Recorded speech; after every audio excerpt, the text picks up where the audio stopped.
Well, I was baptized as an infant in the United Methodist Church in the year of my birth. Although I was rebaptized some 15 years ago as an adult at Woodmont Christian Church in Nashville while attending Vanderbilt Divinity School. Or at least I was sort of baptized. Several students had gathered together at the church that spring evening for what was called a wise practice event, an opportunity for seminary students to make an attempt at some of those practical elements of ministry that you don't necessarily learn in the classroom, like, for instance, how to literally baptize someone. So we all put on our swimsuits and our white robes, and we gathered in the warm baptismal pool, much like this one, ready to practice on one another. The minister leading the session taught us things like widening our stance to ensure we had a strong base, and to always instruct those who are baptizing to hold their nose and to bend at their knees, never bend at your waist. When it came time for us to actually practice on one another, several of my colleagues who happened to be women said, I'm really nervous about actually being able to baptize someone bigger than me. I'm just not sure I can actually lift them up out of the water. To which the minister responded, leading the session, "Oh, well, then you all should practice on Nathan."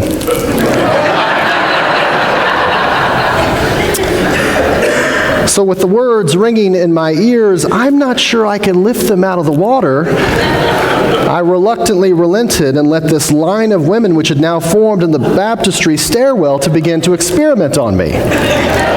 Now, I'm not going to lie, it was one of the most terrifying moments of my life. I want you to imagine over and over again being immersed in water by a different person each time, not sure whether or not they'll be able to pull you back up again. It was like, sitting in one of those dunk tanks at the local carnival and someone was hitting the target every single time. Which, of course, is the reason I identify with those I've baptized in the church ever since. There are always a few nerves on the occasion of baptism, whether it's butterflies in your stomach the day you're immersed, or a parent's racing heart when their child is sprinkled. There's something about baptism that brings a sense of unrest. After all, it is a ritual done with water, and we know the mysterious quality and the power of that element. In fact, if you've ever been to the National Aquarium in Baltimore, you've undoubtedly noticed a quote by Lauren Isley depicted in large, bold letters as you enter the building. The words read, "If there's magic found on the planet, it's contained in water." I suspect we can all agree. On the one hand, our bodies are made up of water. We can go longer without food than we can hydration. Almost 80% of the Earth's surface is covered with water. And perhaps there's nothing more peaceful than standing on the bank of a river or on the shore of an ocean. In so many ways, water is a source of life. Conversely, though, water can also be a source of death. The final words in Norman MacLean's novella, A River Runs Through It, are, "I am haunted by water." Having lived in rural Kentucky before coming to Atlanta, I came to know all too well that too much rain will drown fertile soil and destroy fields of crops. Hurricanes in the U.S. and tsunamis in the Indian Ocean remind us that water can be one of the most devastating elements on the planet. In other words, standing on the edge of water can also be one of the scariest and most disturbing places to be. Given water's mysterious quality, then it's no wonder Jesus' baptism is both beautiful and simultaneously disturbing. Although the church has typically only wanted to see the beautiful part, Jesus humbly submits himself to John. The Spirit descends from the heavens in the form of a dove. God speaks some of the most important words of Scripture. "This is my Son, the beloved, with whom I am well pleased." My guess is that most of us have imagined this a calming, peaceful scene that includes a blue sky and blue water and a frothy, fluttering spirit. But in Mark's version of Jesus' baptism, when Jesus is coming up from out of the water, the heavens are torn apart. Not parted or divided or subtly separated. No, the heavens actually split as the Spirit descends. John Dominic Crossan suggests, too, that Jesus' baptism by John was actually an acute embarrassment for the early church. God's perfect, untouchable, incarnate Son receiving a baptism of repentance from a rabble-rouser like John? What was he doing in that murky water, aligning himself with the great unwashed? And why did God the Father choose that sordid moment to part the clouds and call his Son the Beloved? Not to mention the fact that if you've ever seen doves fly, there's nothing peaceful or calm about it. A colleague tells the story about eating dinner with her family one evening.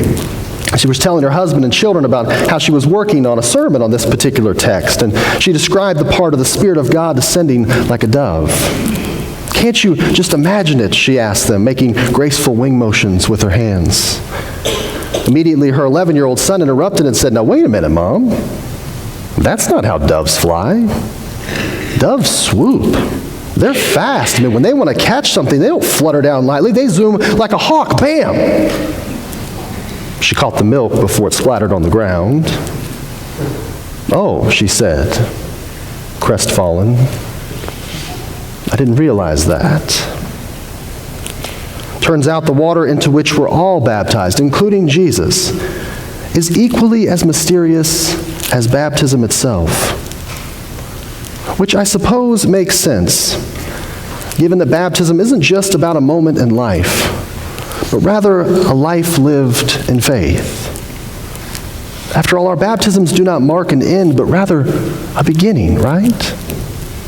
Or at least that's the case for Jesus. In the three Gospels in which his baptism is recorded, in each instance his baptism happens at the beginning, not at the end of his ministry. In other words, baptism isn't a box we check off, or a mere means of getting to heaven, or as some would say, the way we're saved. No, rather it's a way of understanding the entirety of a life lived in faith.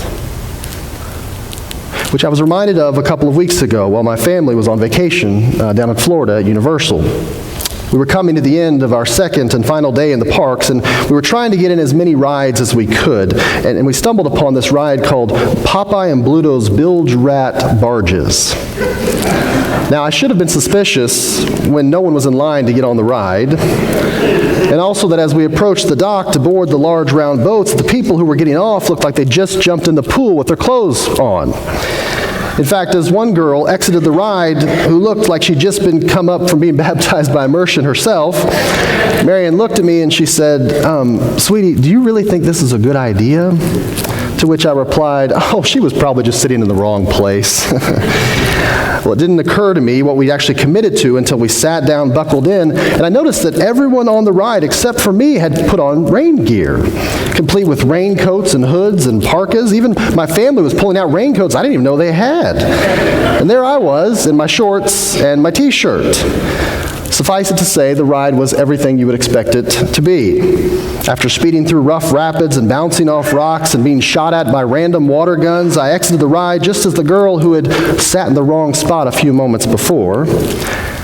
And yet, despite being soaked, and quite frankly a bit shaken, I exited the ride on 2 feet, afloat. Yes, very uncomfortable, but nevertheless able to move on to the next ride. And I can't help but think about both Jesus' baptism and our own being a lot like this. I mean, let's be honest, whether we commit to our baptism or our parents do it for us, no one fully knows what we're getting into when we decide to follow Jesus. I mean, we aren't yet dry from the waters of baptism before the rivers of this world rage, drenching us with the realities that life inevitably brings. We bounce off broken relationships. We get blasted with grief and loss. We face worries about what's ahead, not having any idea about what to expect. We get placed in uncomfortable moral dilemmas. We get sprayed with muddied truths and aren't sure at times what is the faithful response. And yet we're reminded in the water John uses to baptize Jesus, and also those waters that are parted to allow the Israelites to escape slavery, and the water Jesus uses to wash his disciples' feet, and the water drawn by the woman at the well, and the water Jesus turns into wine, that at every turn we are buoyed by God. Or at least that's been my experience. And I suspect yours too. Like when those waters of despair were drowning you, God sent a loved one to you to pull you up. Or when those waters of hopelessness came crashing down on you, and your community of faith was there to surround you with hope and support. Or when those waters of darkness came creeping in, and God gave you a peace beyond understanding. You see, God's promise in baptism is that no matter what this life might bring, God will raise us up, keep us afloat in our times of need, which requires a bit of trust on our part, I realize, and for Jesus himself too. He trusts himself to John in this reading. Of course, later it's to his disciples, his followers, his friends, even to strangers. In every instance, though, ultimately placing his trust in God, which I came to an understanding at a very young age. I can remember learning to swim in a friend's pool when I was probably 5 or 6 years old. The thing that I feared the most about it was lying on my back and doing that floating exercise. My swim instructor would hold me in her arms and tell me to breathe and to relax, but as soon as she'd remove her arms, I would immediately start to sink. Finally, she said to me, "Nathan, you've got to trust me. I'm not going to let you drown. You've got to relax your body, because as soon as you tighten up, you'll sink. It's only when you relax and trust me that you'll stay afloat." I can remember the day it happened. My eyes were closed. I could feel the warmth of the sun shining on my face. I was thinking about the fun I was going to have with my friends that afternoon, and I hadn't even noticed that she'd removed her hands completely. I faintly heard her voice from outside the pool, my instructor calling my name. I opened my eyes to see her smiling face. I was afloat, and she was there with me, ready to pull me up if necessary. I can't remember her name to this day, but when I imagine God's face, sometimes hers comes to mind. As we enter a new year and a new decade, I recognize the waters, they seem pretty rough these days. Escalating tensions in the Middle East. A sibling denomination in the United Methodist Church proposing a split over issues of gender and sexuality. Impeachment proceedings of our president lurking in the background. There may be even some rough waters in your personal life that you're facing as you stand and look out at the horizon.